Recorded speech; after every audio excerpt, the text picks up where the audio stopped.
The doctor's opinion. We of Alcoholics Anonymous believe that the reader will be interested in the medical estimate of the plan of recovery described in this book. Convincing testimony must surely come from medical men who have had experience with the sufferings of our members and have witnessed our return to health. A well-known doctor, chief physician at a nationally prominent hospital specializing in alcoholic and drug addiction, gave Alcoholics Anonymous this letter. To whom it may concern, I have specialized in the treatment of alcoholism for many years. In late 1934, I attended a patient who, though he had been a competent businessman of good earning capacity, was an alcoholic of a type I had come to regard as hopeless.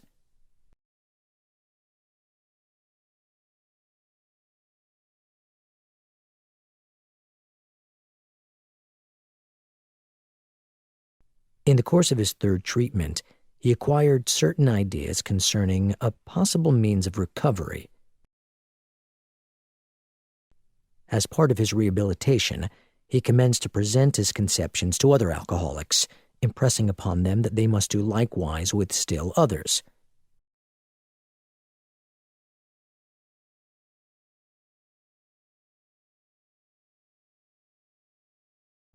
This has become the basis of a rapidly growing fellowship of these men and their families. This man and over 100 others appear to have recovered.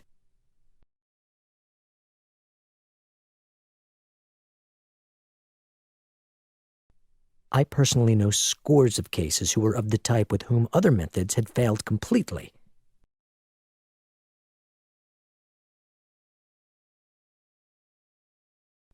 These facts appear to be of extreme medical importance. Because of the extraordinary possibilities of rapid growth inherent in this group, they may mark a new epoch in the annals of alcoholism.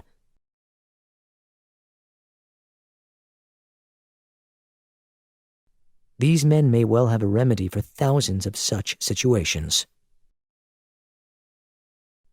You may rely absolutely on anything they say about themselves.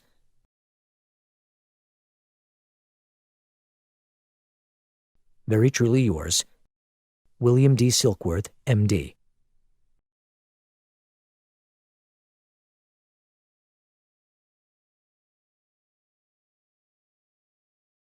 The physician who, at our request, gave us this letter has been kind enough to enlarge upon his views in another statement which follows. In this statement, he confirms what we who have suffered alcoholic torture must believe, that the body of the alcoholic is quite as abnormal as his mind.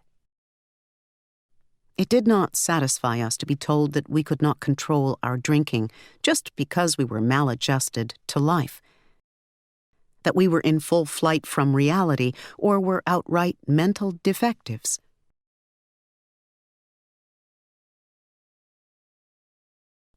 These things were true to some extent, in fact, to a considerable extent with some of us. But we are sure that our bodies were sickened as well. In our belief, any picture of the alcoholic which leaves out this physical factor is incomplete.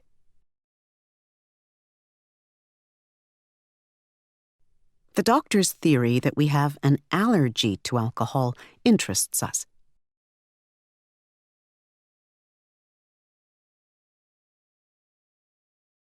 As laymen, our opinion as to its soundness may, of course, mean little. But as ex-problem drinkers, we can say that his explanation makes good sense. It explains many things for which we cannot otherwise account.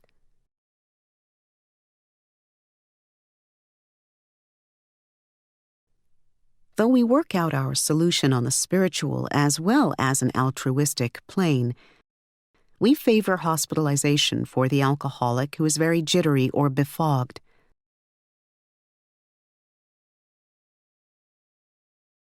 More often than not, it is imperative that a man's brain be cleared before he is approached, as he has then a better chance of understanding and accepting what we have to offer. The doctor writes, "The subject presented in this book seems to me to be of paramount importance to those afflicted with alcoholic addiction. I say this after many years' experience as medical director of one of the oldest hospitals in the country treating alcoholic and drug addiction. There was, therefore, a sense of real satisfaction when I was asked to contribute a few words on a subject which is covered in such masterly detail in these pages. We doctors have realized for a long time that some form of moral psychology was of urgent importance to alcoholics, but its application presented difficulties beyond our conception. What with our ultramodern standards, our scientific approach to everything, we are perhaps not well equipped to apply the powers of good that lie outside our synthetic knowledge. Many years ago, one of the leading contributors to this book came under our care in this hospital, and while here, he acquired some ideas which he put into practical application at once. Later, he requested the privilege of being allowed to tell his story to other patients here, and with some misgiving, we consented. The cases we have followed through have been most interesting. In fact, many of them are amazing. The unselfishness of these men as we have come to know them, the entire absence of profit motive, and their community spirit is indeed inspiring to one who has labored long and wearily in this alcoholic field.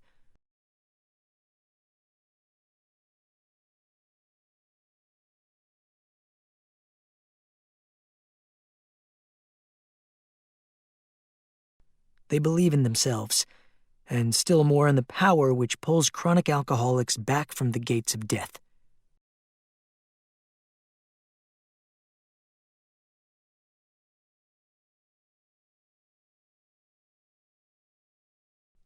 Of course, an alcoholic ought to be freed from his physical craving for liquor, and this often requires a definite hospital procedure before psychological measures can be of maximum benefit.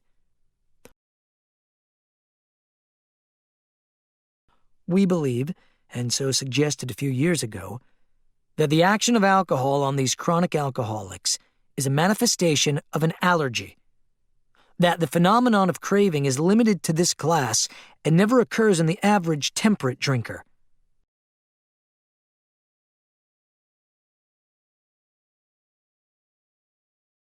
These allergic types can never safely use alcohol in any form at all. And once having formed the habit and found they cannot break it, once having lost their self-confidence, their reliance upon things human, their problems pile up on them and become astonishingly difficult to solve.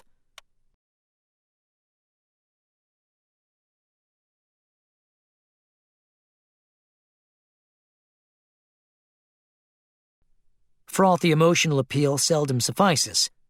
The message which can interest and hold these alcoholic people must have depth and weight.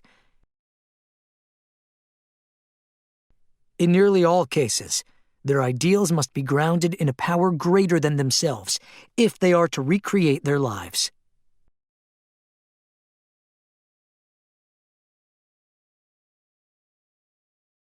If any feel that, as psychiatrists directing a hospital for alcoholics, we appear somewhat sentimental, let them stand with us a while on the firing line, see the tragedies, the despairing wives, the little children. Let the solving of these problems become a part of their daily work and even of their sleeping moments, and the most cynical will not wonder that we have accepted and encouraged this movement.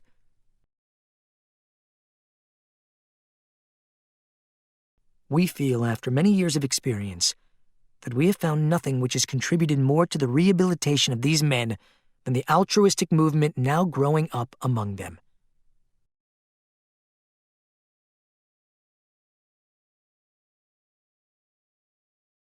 Men and women drink essentially because they like the effect produced by alcohol.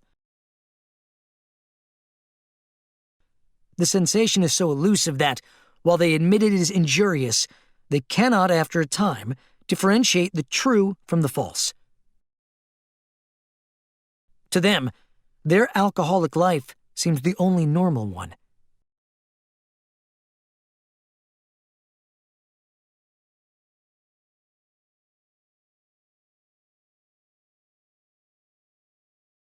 They are restless, irritable, and discontented unless they can again experience the sense of ease and comfort which comes at once by taking a few drinks which they see others taking with impunity.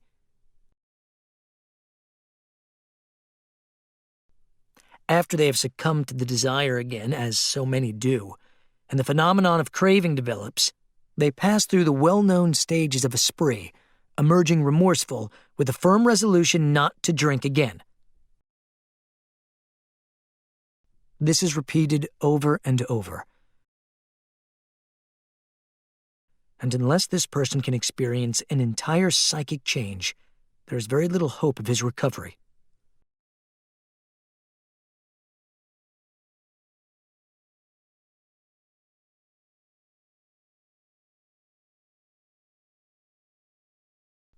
On the other hand, and strange as this may seem to those who do not understand, once a psychic change has occurred, the very same person who seemed doomed, who had so many problems he despaired of ever solving them, suddenly finds himself easily able to control his desire for alcohol, the only effort necessary being that required to follow a few simple rules.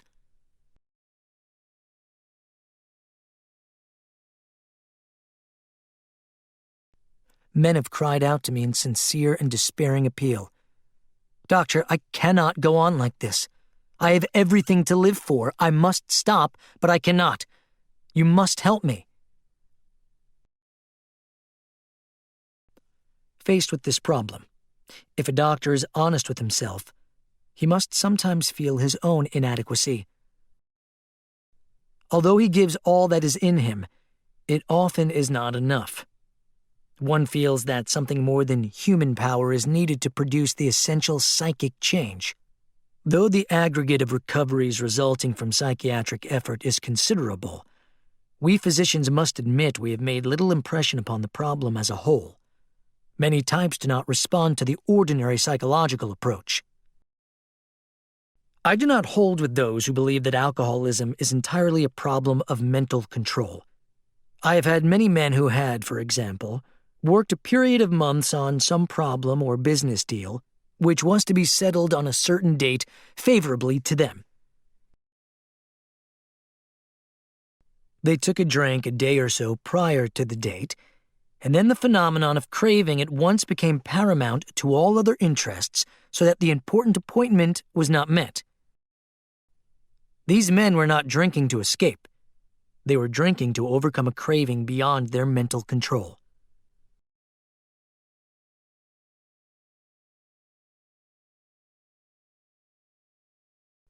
There are many situations which arise out of the phenomenon of craving which cause men to make the supreme sacrifice rather than continue to fight.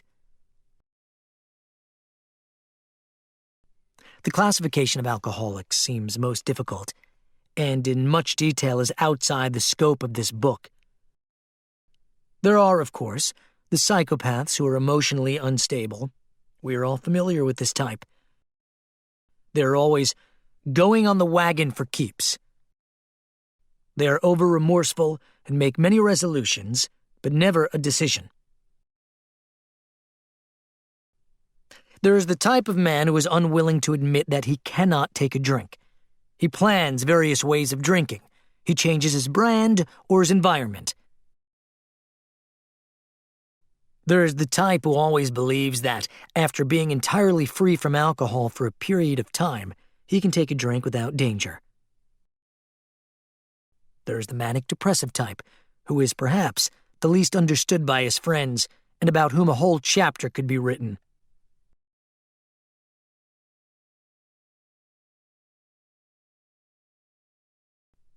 Then there are types entirely normal in every respect except in the effect alcohol has upon them. They are often able, intelligent, friendly people. All these and many others have one symptom in common. They cannot start drinking without developing the phenomenon of craving. This phenomenon, as we have suggested, may be the manifestation of an allergy which differentiates these people and sets them apart as a distinct entity.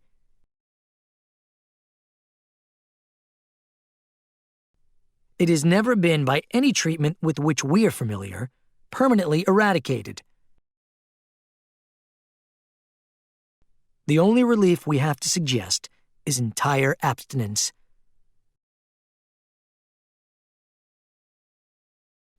This immediately precipitates us into a seething cauldron of debate.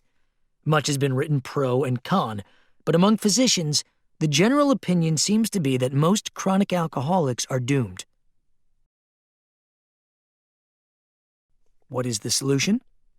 Perhaps I can best answer this by relating one of my experiences.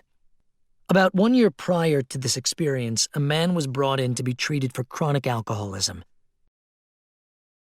He had but partially recovered from a gastric hemorrhage and seemed to be a case of pathological mental deterioration. He had lost everything worthwhile in life and was only living, one might say, to drink. He frankly admitted and believed that for him there was no hope.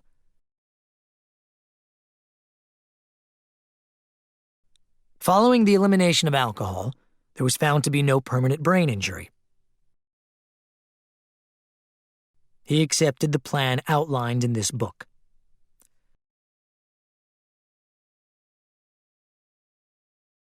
One year later, he called to see me, and I experienced a very strange sensation. I knew the man by name and partly recognized his features, but there all resemblance ended. From a trembling, despairing, nervous wreck had emerged a man brimming over with self-reliance and contentment. I talked with him for some time, but was not able to bring myself to feel that I had known him before. To me, he was a stranger, and so he left me. A long time has passed with no return to alcohol.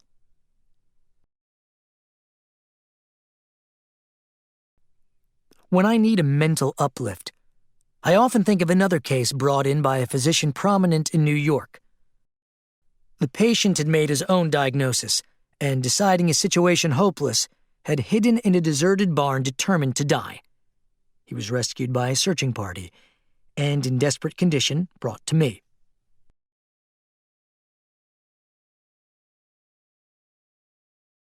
Following his physical rehabilitation, he had a talk with me in which he frankly stated he thought the treatment a waste of effort unless I could assure him, which no one ever had, that in the future he would have the willpower to resist the impulse to drink.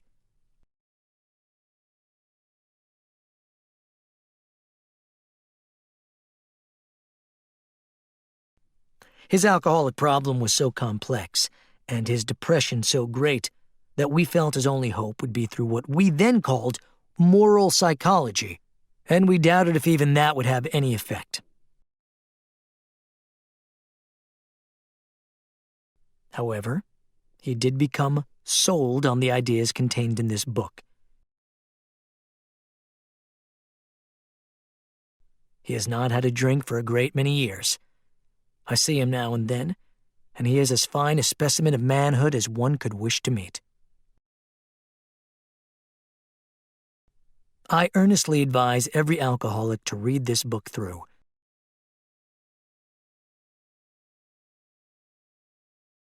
And though perhaps he came to scoff, he may remain to pray.